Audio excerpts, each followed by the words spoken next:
मैं 4-4 पंक्तियों से शुरू होऊंगा। बहुत छोटा सा काव्य पाठ करना है, हम सब लोगों को भी जाना है और यहाँ की व्यवस्थाएं भी थोड़ी देर के लिए हैं। जी जी, बहुत अच्छा।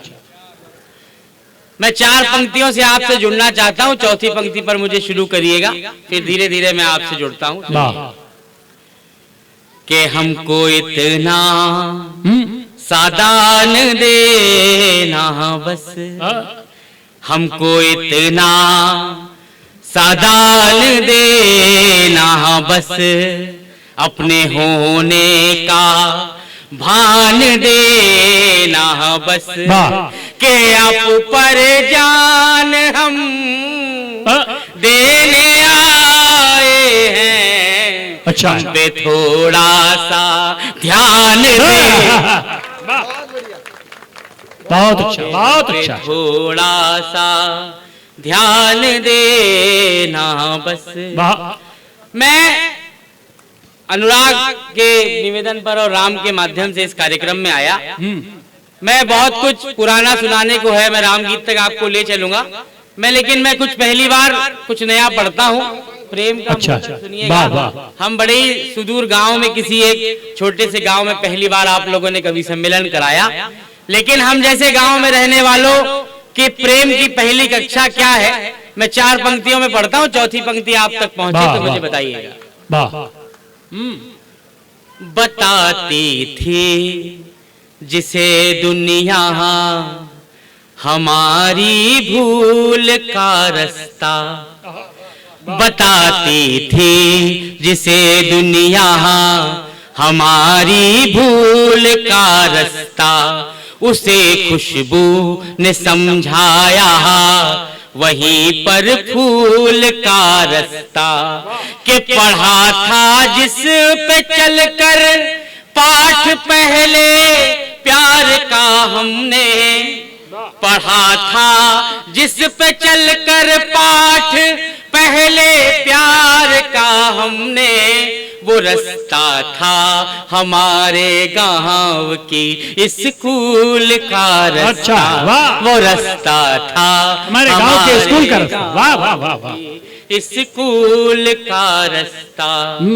और जब प्रेम में आप होते हैं तो कई बार ऐसी असफलताएं होती है। मैं एक बहुत नई बात कहता हूँ, आप लोगों ने नई धुन के मुक्तक को समर्थन आपका थोड़ा मिल गया है, अगली पंक्ति अगले मुक्तक पर आप पूरे जुड़ेंगे। मैं एक नई बात कहता हूँ, प्रेम में हारा हुआ व्यक्ति अपने प्रेमिका से क्या कह सकता है। मैं 4 पंक्तियां पढ़ता हूँ, संत लोग यहाँ पर उपस्थित है, सुनिए।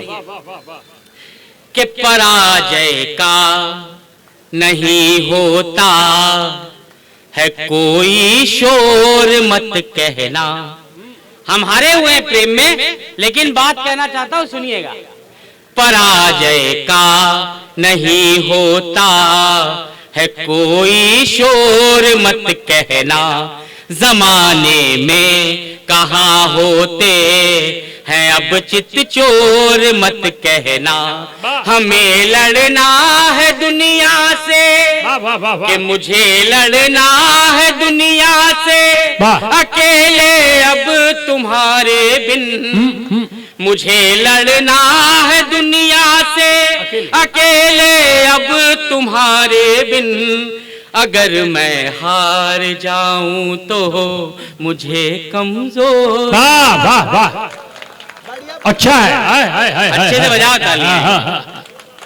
बहुत बढ़िया पढ़ रहे हैं मित्र, वाह वाह वाह। हार जाऊं तो मुझे कमजोर मत कहना। लेकिन राम की यात्रा सोचते हुए पढ़ते हुए कई बार ये लगा, संत यहाँ पर उपस्थित हैं, तो मेरे मन में एक बात आई कि हमारे राजा राम, भगवान राम पूरे जगत के राजा हैं, लेकिन है तो वो वनवासी। वनवास में जो राम बने वो राम आज तक पूजे जाते हैं। मैं 4 पंक्तियां पढ़ता हूं। सात्विक ने शबरी को याद किया, पहली बार मैं शबरी की 4 पंक्तियां पढ़ता हूं। भैया आप लोग थोड़ा सा इधर बात बंद कर देंगे, मेरा ध्यान उधर जाता है, बस थोड़ी देर की बात। जी जी जी, सुनिए। कि नयन तकते थे जो रास्ता वहां आना जरूरी था, मैं अगर कोई नई बात कहूं तो मुझे बताइएगा पूरा सदन। मेरी दृष्टि में भगवान राम का जन्म सिर्फ रावण के वध के लिए नहीं हुआ। भगवान राम और हमारे भगवान कई बड़े उद्देश्यों के लिए जन्म लेते हैं। अगर रावण के वध की बात होती तो भगवान राम की सेना में ऐसे कितने लोग थे, स्वयं हनुमान चाहते तो कब का रावण का वध अकेले कर सकते थे। लेकिन राम का औचित्य, यहाँ पर सारे गुणी लोग बैठे हैं। चौथी पंक्ति पर आपका समर्थन चाहता हूँ, सुनिए। कि नयन तकते थे जो रास्ता वहां आना जरूरी था। नयन तकते थे जो रास्ता वहां आना जरूरी था। किसी लंबी प्रतीक्षा का सुफल पाना जरूरी था। कि वहां रावण को हनुमत ही, वहां रावण को हनुमत ही अकेले मार सकते थे। मगर शबरी के घर तो राम का जाना जरूरी। भाई क्या तर्क दिया है, वाह वाह वाह वाह वाह वाह। घर तो राम का जाना जरूरी था। वही बलवान, राम क्यों वनवासी हैं?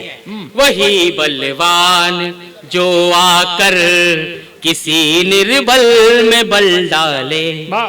वही बलवान जो आकर किसी निर्बल में बल डाले। वही हर दुख को देखे और वही दृष्टि सजल डाले। कि किसी के शाप ने पावन अहिल्या को किया पत्थर।